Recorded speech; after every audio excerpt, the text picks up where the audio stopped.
ولكل وجهة هو موليها فاستبقوا الخيرات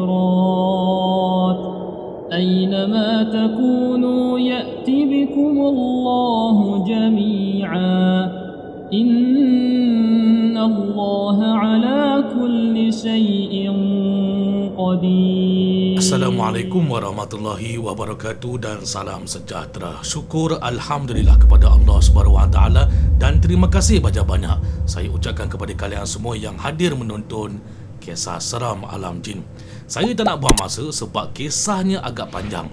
Jadi kita terus terjah dengan isi kandungannya. Dikirimkan oleh saudara Abang Ijat, berlaku pada tahun 2018. Waktu itu Abang Ijat masih lagi bertugas di institusi pengajian tinggi di Bangi. Ketika ini Malaysia menjadi tuan rumah bagi satu seminar IPT yang melibatkan Malaysia, Singapura dan Indonesia. Bayangkanlah, ramai tak ramailah peserta yang hadir. Selaku tuan rumah yang menganjurkan seminar berkenaan, maka secara kebetulan Abang Ijat adalah salah seorang petugas yang dipertanggungjawabkan untuk mempersiapkan serta mengendalikan sesi seminar itu yang akan berlangsung di sebuah hotel yang terletak di Seremban, Negeri Sembilan. Tidak didedahkan nama hotel tersebut, akan tetapi Abang Ijat memberi gambaran kepada kita semua bahawa hotel ini ada kolam mandi besar untuk orang dewasa dan juga kolam mandi untuk kanak-kanak yang seiras sama seperti taman tema air. Agak-agaknya di mana? Terpulang pada kalian, saya tidak memaksa untuk kalian meneka. Bila mana melibatkan 3 negara yang hadir dalam seminar ini, maka secara tidak langsung mestilah ramai petugas-petugas IPT di Malaysia yang dipanggil untuk kendalikan seminar tersebut. Betul tak? Jadi kesemua para petugas ini perlu hadir sehari lebih awal di hotel tu. Atas tujuan kena buat persiapan apa yang sepatutnya dilakukan. Malam tu Abang Ijat bersama dengan 2 orang lagi rakan setugasnya ditempatkan dalam bilik hotel di tingkat aras 4 yang bernombor 412 dan bersebelahan dengan bilik Abang Ijat dihuni oleh 4 orang petugas perempuan yang diberi nama samaran sebagai Siti, Ayu, Mas serta Yati.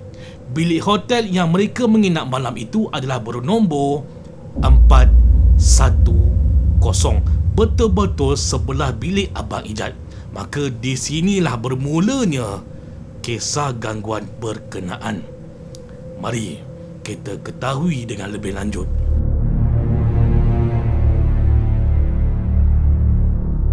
Malam itu, selepas solat maghrib, Abang Ijat dan 2 orang rakannya merancang nak pergi makan di kedai mamak. Pada awalnya ada juga Abang Ijat bertanyakan pada 4 orang perempuan di sebelah bilik dia ni, nak ikut pergi makan tak? Mereka kata dah order delivery McDonald's. Memang nak makan malam dekat dalam bilik saja. Korang jangan salah faham ya. Jangan salah faham. Bukanlah Abang Ijat ni menggatal. Tapi sebenarnya Abang Ijat ni memang kenal sangat dengan 4 orang perempuan ni.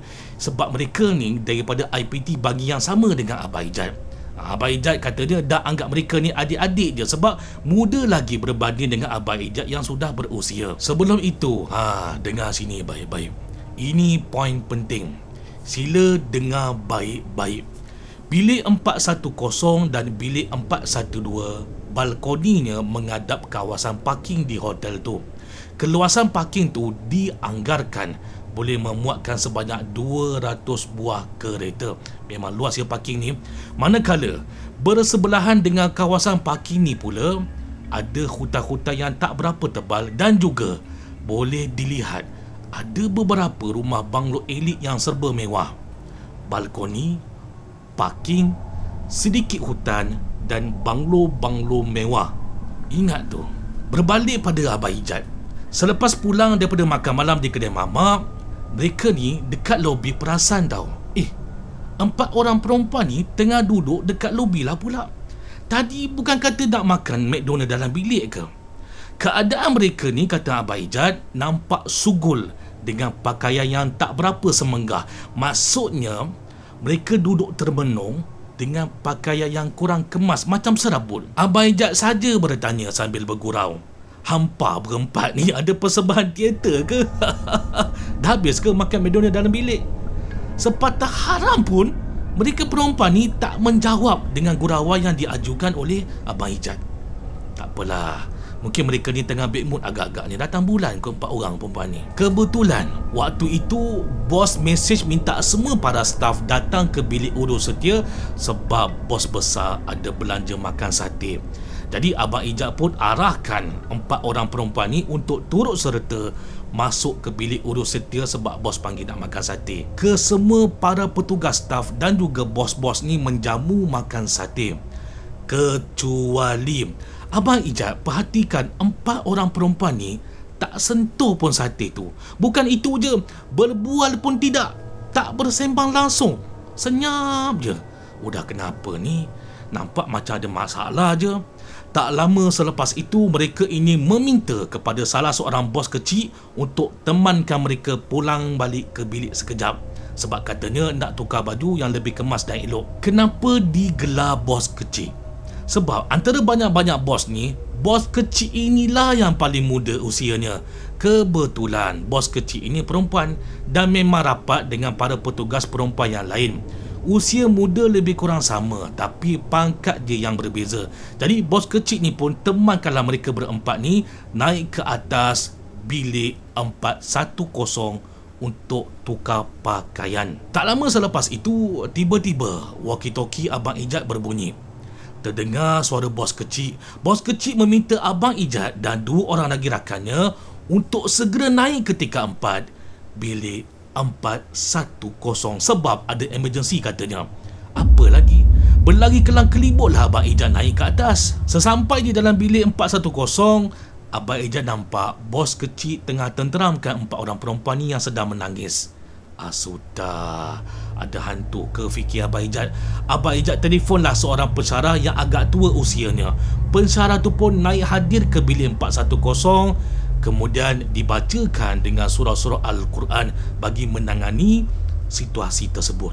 Dalam keadaan yang tegang itu, tiba-tiba salah seorang daripada 4 orang perempuan ni yang bernama Mas tiba-tiba menjerit. Menjerit-jerit sambil mata terbeliak memandang ke arah almari dalam bilik tu.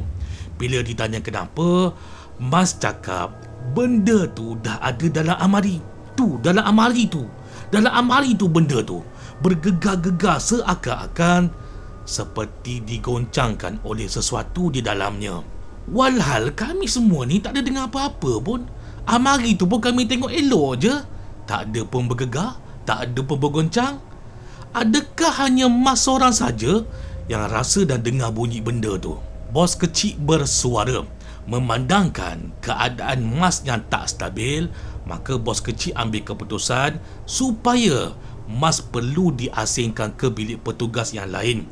Mas perlu diletakkan bersama petugas yang lain yang lebih berusia umurnya, macam umur 50-an macam tu, supaya keadaan ketakutan ini boleh dikawal oleh mereka yang lebih tua dan matang. Mas diletakkan dalam bilik petugas yang bernama Kak Yam dan juga Kak Liha yang lebih kurang umur dah dekat 50-an macam tu. Tak jauh pun, dalam selang 5 bilik sahaja daripada bilik 410 mereka ni. Bila sudah diasingkan Mas dalam bilik Kak Yam dan juga Kak Liha, nampak Mas ni tenang. Dah tak meroyan, dah tak menangis dah. Mungkin sebab dah bertukar bilik agak-agaknya. Bos kecil, Siti, Ayu dan Yati tidur di atas katil, manakala Abang Ijat dan rakannya tidur di atas lantai. Macam biasalah, nama pun berjaga. Jadi memang tak berapa tidur sepanjang malam tu. Cuma kata Abang Ijat, antara satu sebab yang membuatkan dia sukar untuk tidur sebab macam ada sesuatu yang bermain-main menarik-narik kakinya. Itu yang membuatkan Abang Ijat sekejap-sekejap terjaga. Sekejap-sekejap terjaga. Uish, kacau betul. Pada anggaran jam 2 pagi, Kak Yam tiba-tiba menelefon bagi tahu pada kami yang Mas ni menangis-nangis dan mendesak-desak nak balik ke bilik dia juga. Bilik 410 ni lah. Kami semua ni jadi tak tenang semula, tak keruan. Bukan sebab apa, si Mas ni kelihatannya macam mudah kurang semangat. Bimbang kalau dia balik duduk bersama dengan kawan-kawan dia, takut berjangkit Sesi drama menangis-menangis ni boleh memudaratkan keadaan lebih teruk. Melihatkan keadaan Mas yang merayu-rayu, maka kami pun terpaksa akur. Kami cubalah ikut je dengan kehendak Mas, bawa dia masuk semula ke bilik 410 bersama-sama kembali dengan kawan-kawannya. Kemudian eloklah pula. Alhamdulillah elok, tak ada apa yang berlaku.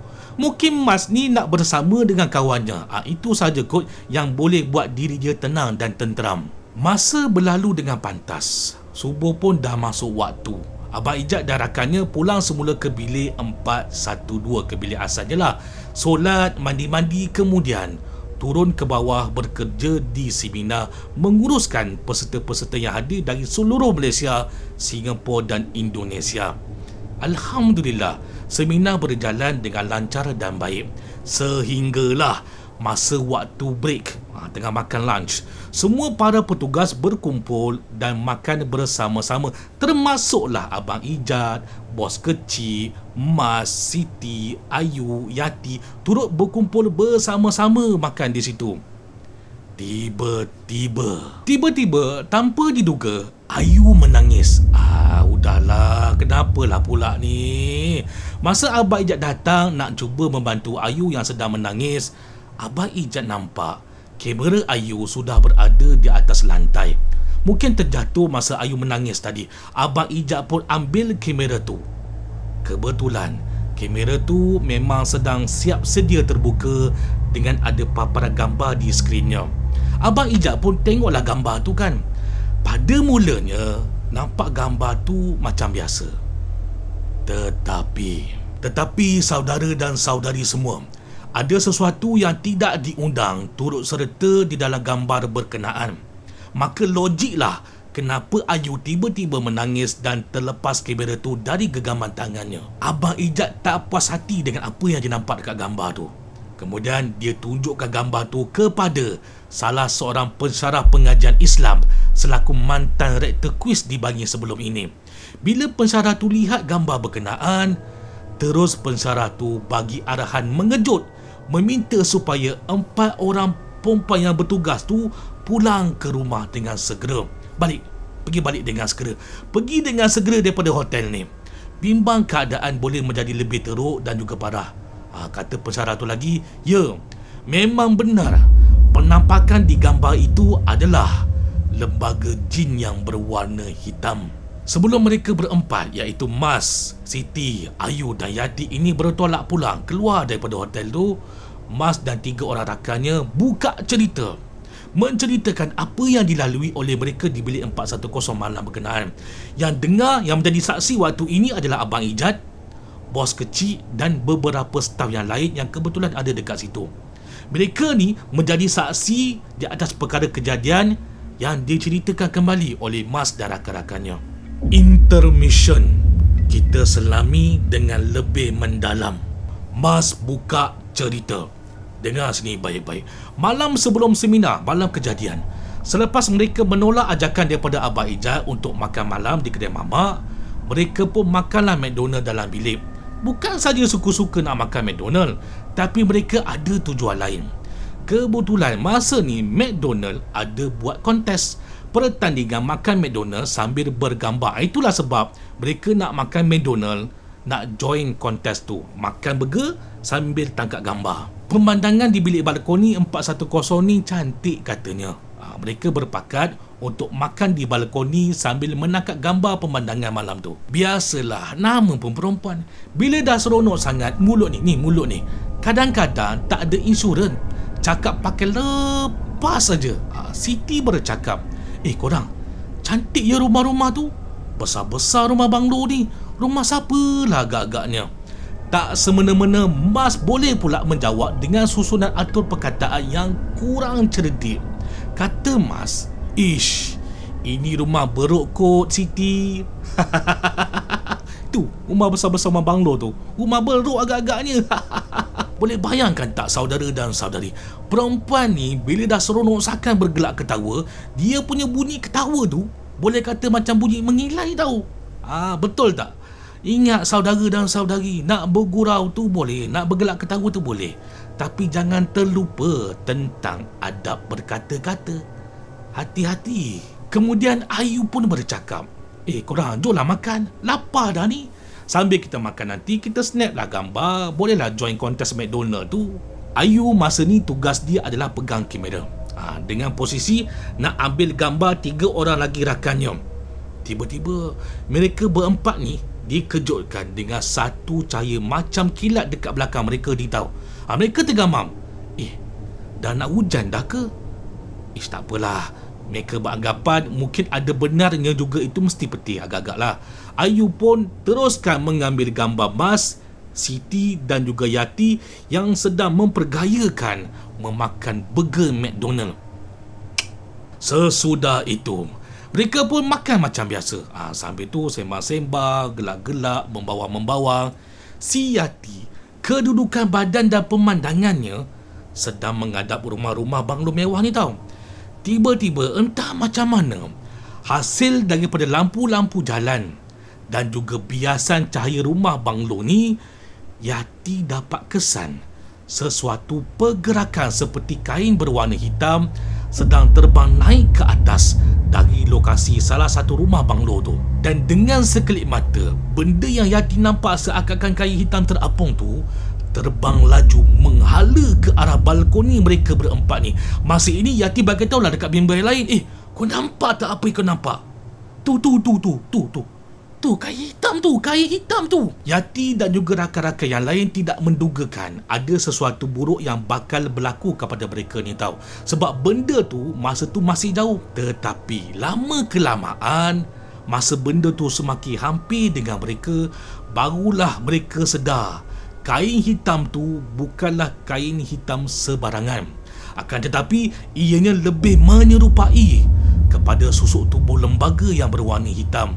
Sukar nak digambarkan oleh mereka semua kepada kita sebab hanya mereka semua ni yang nampak dan mengalami situasi malam tu. Kita hanya mendengar je. Bila dah semakin menghampiri balkoni mereka, mereka jadi ketakutan yang teramat-amat sangat. Lalu menjerit berlari keluar daripada bilik 410 mereka ni, menuju ke bawah lobi sebab mereka tak tahu nak buat apa dah. Tak ada hala tuju. Mereka ni dalam keadaan terkejut tau. Takut nak ceritakan pada orang lain. Adakah orang lain akan percaya dengan apa yang mereka lalui, dengan apa yang mereka nampak? Mereka tak nak jadi punca masalah untuk seminar ni. Itulah sebab puncanya mereka diamkan diri sahaja. Masa inilah Abang Ijat jumpa mereka dekat lobi dengan pakaian yang serabut. Bukan itu sahaja tahu kalian semua. Kalian ingat tak masa semua para petugas dijemput makan sate dekat bilik urus setia? Ingat lagi tak? Masa ni mereka ajak bos kecil temankan mereka naik ke atas bilik dengan alasan nak tukar baju. Betul kan? Bukan itu alasan sebenarnya. Punca utama kenapa mereka nak beredar daripada bilik urus setia adalah sebab ketika ini Mas memberitahu kawan-kawannya dia nampak ada susuk lembaga yang serba-serbi hitam. Bentuk lembaga tu kelihatan macam seorang perempuan yang berambut panjang. Lembaga perempuan hitam tu melintas betul-betul di depan pintu bilik urus setia sambil muka lembaga tu memandang tepat ke arah Mas. Hanya Mas seorang saja yang menampak. Jadi kita boleh buat kesimpulan bahawa gangguan ini paling teruk berlaku pada diri Mas. Kawan-kawannya juga ada kena gangguan, tapi tidaklah seteruk Mas ni. Sebab kata Abang Ijat, selang beberapa hari kemudian, selepas tamatnya sesi seminar di hotel berkenaan, hotel dekat Seremban ni, bila di office dekat Bangi, Mas menceritakan, bagi tahu pada Abang Ijat dan juga rakan yang lain, rupa-rupanya lembaga perempuan hitam tu ikut dia sampai balik ke rumah tau. Kata Mas, dekat rumah ayah Mas, ayah dia boleh nampak dalam rumah lembaga perempuan hitam tu terbang melayang daripada ruang tamu menuju ke dapur. Tapi keadaan gangguan tu tak kekal lama ya. Tak kekal lama. Sebab ayah Mas ni adalah orang masjid. Dia mengambil keputusan, mengambil tindakan, mengusir benda lembaga jahat tu keluar daripada rumah mereka dengan segera. Bimbang kalau lama-lama nanti jadi susah pula nak buang benda tu. Itulah pengalaman yang diceritakan kembali oleh Abang Ijat berkaitan dengan gangguan yang dialami oleh para petugas di seminar hotel tersebut. Tak tahulah sama ada hotel tu keras ke ataupun di sekitar luar hotel tu yang berhantu. Wallahu alam, kita tak tahu mana satu betul. Tapi ada satu perkara lagi. Satu perkara lagi yang saya tak dedahkan pada kalian semua. Apa dia? Soalannya, kenapa Ayu menangis setelah melihat kameranya waktu sedang break di seminar tu? Dan apa yang Abang Ijat nampak dekat gambar di kamera Ayu? Nak tengok tak? Saudara dan saudari nak tengok tak gambar tu? Alhamdulillah, Abang Ijat sudi memberi kebenaran untuk berkongsikan gambar sebenar, real footage. Gambar tu dekat kita semua, gambar original. Dia sudi untuk berkongsikan dengan kita semua. Sebelum itu, mohon tekan button subscribe, share dan juga like supaya serba sedikit menghargai setiap kisah yang kami paparkan untuk tontonan umum bersama. Terima kasih kepada Abang Ijat dan mereka yang terlibat kerana sudi berkongsikan kisah seram yang dilalui kepada kita. InsyaAllah sekiranya diberi peluang dan dipermudahkan urusan oleh Allah Subhanahu Wa Taala, kita akan bersua lagi di minggu yang seterusnya dalam kisah seram alam jin. Assalamualaikum warahmatullahi wabarakatuh. Mari kita lihat gambar sebenar yang mengganggu Mas, Siti, Yati dan juga Ayu di malam kejadian. Ini adalah gambar sebenar yang mengganggu mereka. Perhatikan baik-baik. Bismillahirrahmanirrahim. Bagi mereka yang kurang semangat, elok bawa peneman.